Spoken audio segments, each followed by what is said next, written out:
PG welcome see you in PG point. आज के session में हम लोग बात कर रहे होंगे आपकी यूनिट 3 चल रही है, इसके चैप्टर 3 की, पर्यावरण प्रबंधन की।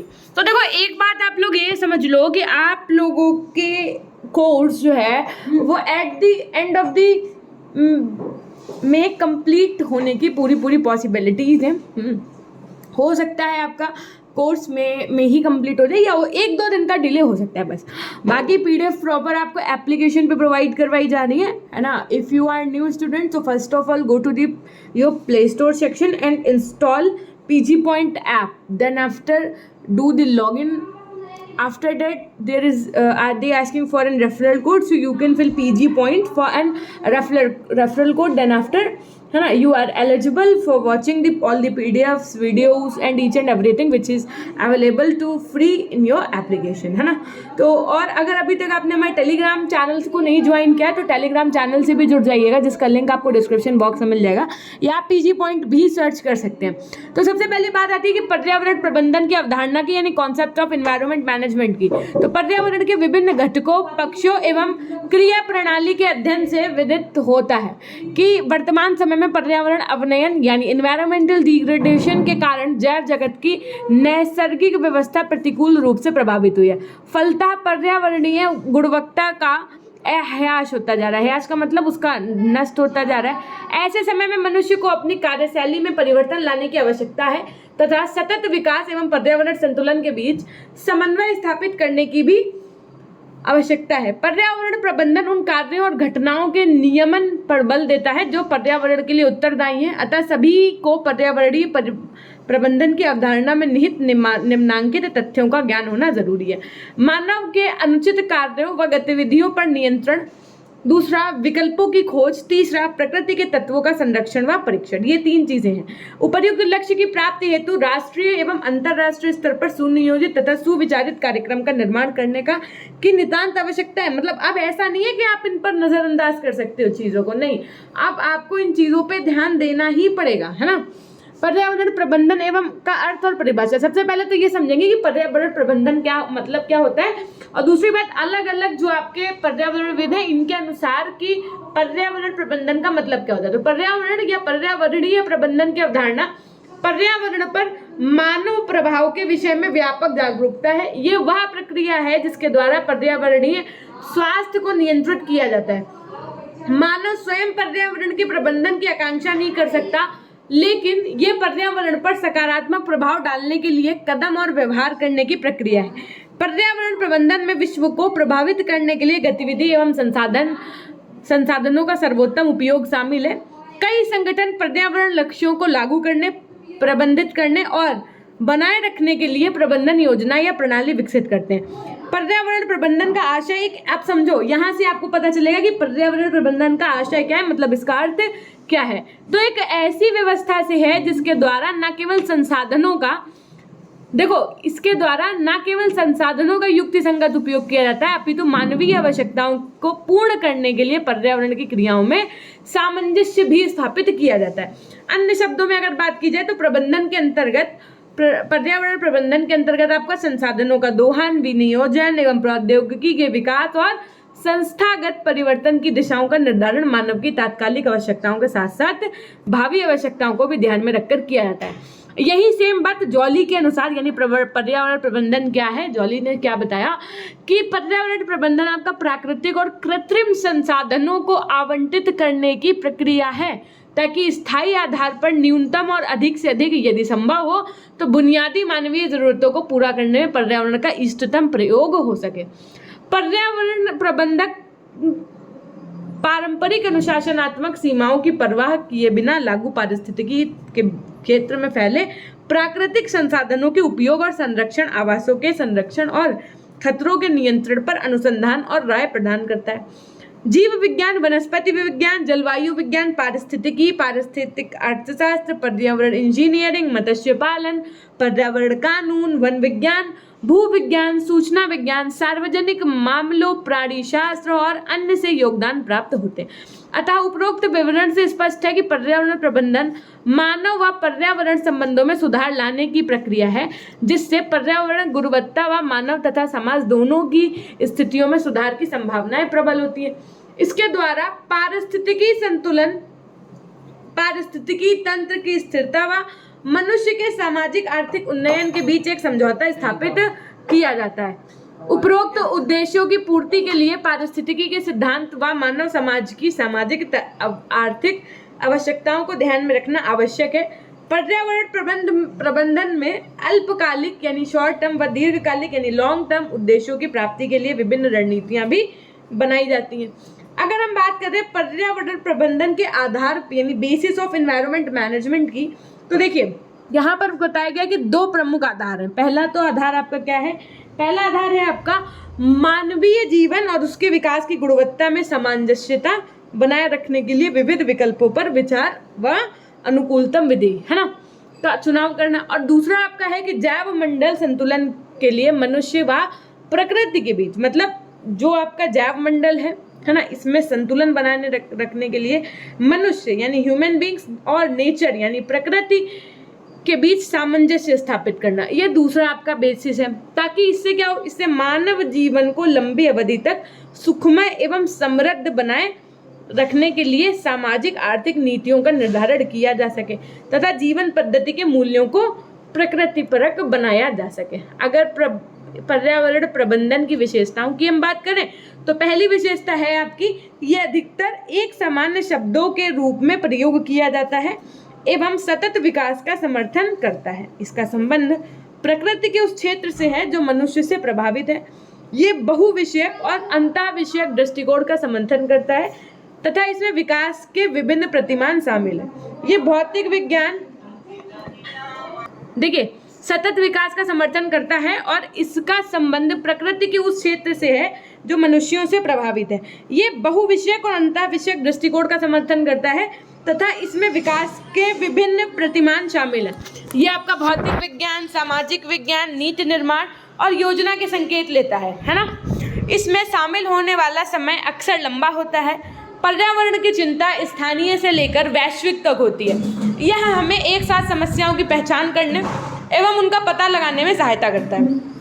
नेक्स्ट है आपका पर्यावरण प्रबंधन के उद्देश्य। मानवीय गतिविधियों को कम करना जिससे पर्यावरण की गुणवत्ता को क्षति न पहुंचे, पर्यावरण प्रदूषण को कम करना, भावी पीढ़ी हेतु पर्यावरण संरक्षण तथा उनका उचित उपयोग करना, मानव व प्रकृति के बीच स्वस्थ संवेदनशील समायोजन स्थापित करना, मानव समाज के सामाजिक व आर्थिक विकास को उन्नत बनाना। अगर हम बात करें पर्यावरण प्रबंधन यानी व्यवस्थापन के क्षेत्र व्याप्ति की, तो पर्यावरण प्रबंधन का दायरा व्यापक है जिसमें पर्यावरण की निरंतर निगरानी, भविष्यवाणी व विश्लेषण, आपातकालीन प्रबंधन, क्षति नियंत्रण और पुनर्प्राप्ति योजना और महान अवसंरचना या औद्योगिक परियोजना के लिए पर्यावरणीय प्रभाव मूल्यांकन जैसी परस्पर संबंधित गतिविधियां शामिल हैं। अर्थात कहने का तात्पर्य यह है कि पर्यावरण के अनुकूल मानव निर्मित औद्योगिक उत्पादों की योजना बनाना और वृक्षारोपण, सतह जल निकासी, औद्योगिक जल संचार संयंत्र, वायु, जल और ध्वनि प्रदूषण आदि पर्यावरण प्रबंधन के दायरे को निम्नानुसार समझा जा सकता है। कैसे समझा जा सकता है? तो देखो, पहला तो वायु गुणवत्ता, है ना। वायु गुणवत्ता मतलब दिन पर दिन जहरीली गैसें जो हैं आपकी वो क्या हो रही हैं, वायु में मिश्रित होती जा रही हैं, तो कहीं ना कहीं जो आपकी एयर है वो पॉल्यूटेड होती जा रही है, तो इसलिए उसकी गुणवत्ता को समझना। पर्यावरण प्रबंधन का मतलब ही क्या, मैनेज करना चीज़ों को, है ना। जल की गुणवत्ता व एवं मात्रा, मृदा अपरदन एवं भूमि क्षरण, मृदा का अपरदन और भूमि क्षरण जो हो रहा है, लुप्त प्राय प्रजातियों का संरक्षण, जो आप देखते होगे गौरैया, ये वो जो भी चीज़ें हैं विलुप्त होती जा रही हैं, है ना, उन प्रजातियों का संरक्षण, क्योंकि कहीं ना कहीं वो सब एक दूसरे से जुड़े हुए होते हैं। उसके बाद में खतरनाक रसायनों का उचित प्रबंधन, कि भाई अगर खतरनाक रसायन निकल रहे हैं तो उनका प्रबंधन भी होना ज़रूरी है, वरना वो इधर उधर जाएंगे तो कहीं ना कहीं ह्रास होगा, है ना, जल में बहाया जाएगा तो जल का हर एक चीज़ का। उसके बाद में पर्याप्त उपचार और कचरे का उचित निपटान होना चाहिए। प्राकृतिक संसाधनों का प्रबंधन भी होना चाहिए। वैश्विक कॉमन्स का समन्वित प्रबंधन, जिसमें शामिल कौन कौन है आपका, उच्च समुद्र, अंटार्कटिका और वायुमंडल बाह्य शक्तियाँ।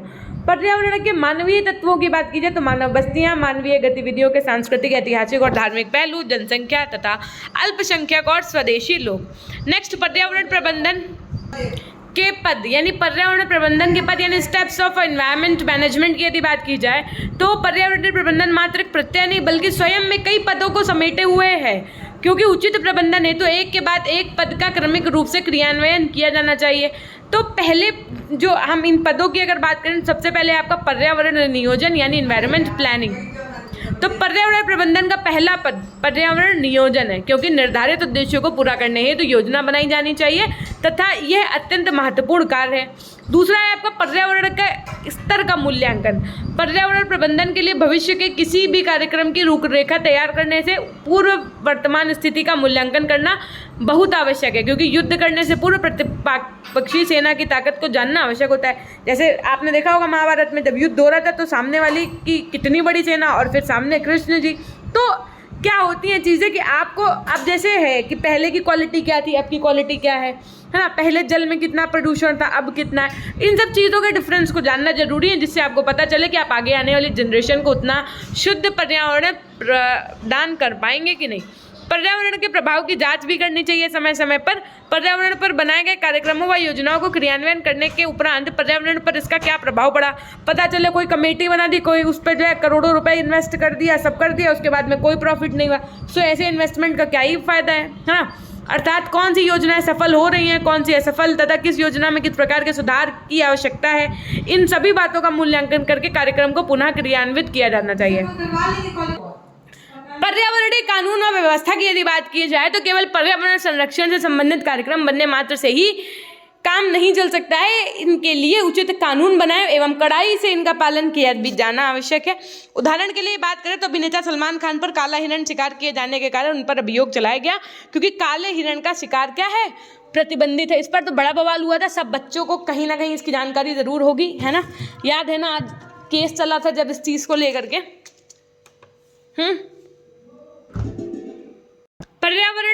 पर्यावरण प्रबंधन के विभिन्न आयाम की बात की जाए, various dimensions of environment management की बात की जाए तो मानव और पर्यावरण के अंतःक्रिया द्वारा परिवर्तन हुआ है। मानव के आर्थिक सामाजिक विकास से संबंधित अनुक्रिया तथा संतुलित पारिस्थितिकी के लिए स्वस्थ पारिस्थितिकी व्यवस्था की दिशा में प्रयास हेतु निम्न आधारभूत पक्षों का बहुत महत्व है। कैसे कि पर्यावरण बोध तथा जनचेतना, पर्यावरण शिक्षा प्रशिक्षण व शोध, उत्पादक तकनीकी व संसाधन प्रबंधन।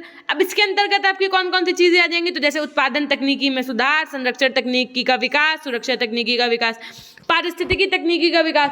संसाधन प्रबंधन की अगर बात की जाए तो उसके अंतर्गत आपका वन संरक्षण, ऊर्जा संरक्षण, खनिज संरक्षण, जल संरक्षण, मृदा, वन्य जीव और चारागाह संरक्षण। आपके पास ऑप्शन दे दिए जाएंगे कि इनमें से संसाधन प्रबंधन कौन सा है। ऑप्शन ए वन संरक्षण, ऑप्शन बी ऊर्जा संरक्षण, ऑप्शन सी खनिज संरक्षण, ऑप्शन डी इनमें से सभी। तो आप क्या लगा करके आएंगे, इनमें से सभी। विज्ञान और बौद्धिक कुशलता का विकास, पर्यावरणीय प्रभावों का मूल्यांकन, इसके अंतर्गत आपका प्रकृति का परिरक्षण और संरक्षण उपागम आ जाएगा। पर्यावरण अवनयन तथा प्रदूषण की बात की जाए तो सांस्कृतिक आयामों का नियमन, राजनीतिक प्रशासनिक सहयोग। पर्यावरण प्रबंधन के क्षेत्रीय आयाम की बात की जाए तो स्थानीय प्रबंधन, क्षेत्रीय प्रबंधन, राष्ट्रीय प्रबंधन और अंतर्राष्ट्रीय प्रबंधन। पाठ्यक्रम की आवश्यकता को दृष्टिगत रखते हुए पर्यावरण शिक्षा की संकल्पना समझने के बाद ही पर्यावरण प्रबंधन ठीक प्रकार से किया जा सकता है तथा पर्यावरण जागरूकता लाने के लिए विद्यालयी स्तर पर पर्यावरण शिक्षा संबंधी क्रियाकलापों को संपादित करके बालकों की अभिवृत्ति में परिवर्तन लाया जा सकेगा। पर्यावरण प्रबंधन के महत्व की यदि बात की जाए तो पर्यावरणीय प्रबंधन पारिस्थितिकी संतुलन को बनाए रखने के तरीकों और संसाधनों को खोजने में मदद करता है। जैसे जैसे औद्योगिकरण बढ़ रहा है यानी इंडस्ट्रियलाइजेशन बढ़ रहा है और नई तकनीकें विकसित हो रही हैं, पर्यावरण के संरक्षण और सुरक्षा के लिए हमें पर्यावरण के अनुकूल उत्पाद और तरीकों की आवश्यकता है। यह पर्यावरण के उचित प्रबंधन से ही प्राप्त किया जा सकता है। जैसे जैसे जनसंख्या बढ़ रही है, हमें कचरे को हटाने के लिए बड़ी मात्रा में भोजन और अन्य संसाधनों और विभिन्न निपटान विधि की आवश्यकता है। यह केवल पर्यावरणीय शिक्षा से संभव हो सकता है, जिसके द्वारा हम इसे नष्ट किए बिना अपने लक्ष्य को प्राप्त कर सकते हैं। एक अच्छी तरह से जिम्मेदार व्यवसाय का गठन करने वाले हिताधिकारी हितधारकों की अपेक्षाओं को पूरा करना, प्रासंगिक पर्यावरण कानूनों, विनियमों और कोडों को अनुपालन सुनिश्चित करना, श्रम मानकों, मानव अधिकारों पर्यावरणीय जिम्मेदारी और भ्रष्टाचार का मुकाबला करने पर वैश्विक कॉम्पैक्ट सिद्धांतों के हस्ताक्षर के रूप में भी प्रतिबद्धता को दर्शाता है। पर्यावरण प्रबंधन से मानव समाज की अर्थव्यवस्था और कल्याण में मदद मिलती है। ये विभिन्न उपायों जैसे आपका प्रदूषण के उपाय, प्राकृतिक संसाधन के शोषण, खाद्य समस्याओं और सतत विकास जैसे विभिन्न मुद्दों को हल करने में मदद करता है। पर्यावरण प्रबंधन तेजी से घटते प्राकृतिक संसाधन का संरक्षण करता है और प्रकृति में विभिन्न खाद्य श्रृंखलाओं और पारिस्थितिक संतुलन को समझने में मदद करता है। पर्यावरण प्रबंधन का प्रभाव की यदि बात की जाए तो पर्यावरण प्रबंधन के माध्यम से पर्यावरण प्रदूषण के नकारात्मक प्रभाव को कम किया जा सकता है। पर्यावरण प्रबंधन के निम्नलिखित प्रभाव हैं जो आप पढ़ सकते हैं। जैसे पर्यावरण प्रबंधन का कार्य ऐसे तरीकों को बताना है जिसके माध्यम से ऐसे उत्पादों का निर्माण करना जिससे कम प्रदूषण उत्पन्न हो, पुनः निर्माण में कम लागत लगे एवं प्रदूषण उत्पन्न कम हो, है ना।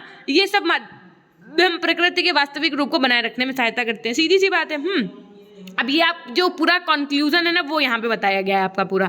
पर्यावरण प्रबंधन का मूल्यांकन भी करते रहना चाहिए। जैसे पर्यावरणीय प्रभाव, सबसे पहले देखो प्रभाव आकलन के लिए इंटरनेशनल एसोसिएशन के अनुसार पर्यावरण प्रभाव आकलन जैव, भौतिक, सामाजिक तथा अन्य प्रासंगिक प्रकाश प्रभावों के बड़े फैसलों को कम करने की पहचान, अनुमान तथा मूल्यांकन प्रक्रिया है। पर्यावरण प्रभाव आकलन प्रस्तावित कार्यों और परियोजनाओं के पर्यावरणीय प्रभाव की पहचान, अनुमान तथा मूल्यांकन की एक व्यवस्थित प्रक्रिया है। यह प्रक्रिया प्रमुख निर्णयों और प्रतिबद्धताओं से पहले लागू किया जाता है। पर्यावरण की इस व्यापक परिभाषा को अपनाया जाता है। इसके उद्देश्य क्या है प्रभाव के, तो देखिए पहला पर्यावरण डिजाइन में सुधार करना है, दूसरा संसाधनों का उचित एवं प्रभावी उपयोग सुनिश्चित करना है, मानव स्वास्थ्य एवं सुरक्षा को संरक्षित करना है, पर्यावरण की गंभीर क्षति तथा अपरिवर्तन प्रक्रिया से बचाना, उसके अंदर पर्यावरण नियमों और शर्तों को स्थापित करने के लिए सूचित निर्णय प्रस्ताव लागू करना, पर्यावरणीय लाभ अच्छे अभ्यास के माध्यम से अधिकतम किया जाना चाहिए, सुनिश्चित करें मूल्यवान संसाधन प्राकृतिक क्षेत्रों और पारिस्थितिकी तंत्र को घटकों की रक्षा करनी चाहिए। सामाजिक प्रभाव आकलन की यदि बात की जाए तो सबसे पहले जनता को प्रभावित करने वाले सदस्यों को सम्मिलित करना चाहिए, जीतने वाले, हारने वाले और विशेष रूप से कमजोर वर्ग की पहचान करना, प्रभाव के संदर्भ में महत्व को परिभाषित करना तथा रूपरेखा बनाना। इस तरीके से आप ये कर सकते हैं। उसके बाद में इसकी कुछ विशेषताएं हैं और फिर पर्यावरण प्रबंधन पर आधारित जो पर्यावरणीय शिक्षा UNDP का फुल फॉर्म याद रखिएगा, है ना। इसका फुल फॉर्म जो है वो आपको कमेंट सेक्शन में लिखना होगा, UNDP, ठीक है। अभी नहीं लिखिएगा, जब ये ओवर हो जाए क्लास उसके बाद आप कमेंट सेक्शन में लिखिएगा। पर्यावरण शिक्षा एवं संप्रेषण पर्यावरण प्रबंधन के महत्वपूर्ण उपकरण है। इसके अतिरिक्त गुणवत्तापूर्ण पर्यावरण प्रबंधन में समुदाय की भागीदारी भी बहुत महत्वपूर्ण होती है क्योंकि वे बागवानी, निरीक्षण आदि के माध्यम से पर्यावरण सुरक्षा में महत्वपूर्ण योगदान देते हैं। हालांकि यहाँ एक प्रश्न उठता है कि पर्यावरण प्रबंधन की रूपरेखा में पर्यावरण शिक्षा एवं संप्रेषण को कैसे एकीकृत किया जा सकता है। इस प्रश्न का उत्तर सरल नहीं है क्योंकि इनमें भिन्न भिन्न संदर्भों की समस्याएं हैं, किंतु पर्यावरण शिक्षा एवं संप्रेषण को पर्यावरण प्रबंधन में एकीकृत करने हेतु एक प्रयास पर्यावरण प्रबंधन के क्षेत्र में इसकी शिक्षा एवं संप्रेषण के क्षेत्र में कार्य कर रहे संस्थाओं के मध्य परस्पर भागीदारी स्थापित करके किया जाता है, ठीक है। तो देखो ये थी आज की आपकी क्लास। बाकी आपका जो भी है वो ना आपकी रात्रि 9 बजे टेक्नोलॉजी की क्लास करेंगे, शिक्षा के तकनीकी परिप्रेक्ष्य की। अगर अभी देखो MCQ 1-2 दिन के लिए 2 दिन नहीं हो पाई है क्लास, तो अगर पॉसिबल होगा तो आज एक मैराथन क्लास कर लेंगे जिसमें हम आपको 50-60 क्वेश्चंस करवा देंगे शाम में। अगर ऐसा कुछ होगा तो हम आपको इसकी जानकारी टेलीग्राम पर दे देंगे, तो आप टेलीग्राम चैनल से जुड़ जाइए जिसका नाम PG पॉइंटर, लिंक आपको डिस्क्रिप्शन में मिल जाएगा। तो हमेशा खुश रहिए, मुस्कुराते रहिए, कभी अपने लिए तो कभी अपनों के लिए। Till then take care, bye bye, love you all, love you my dear class.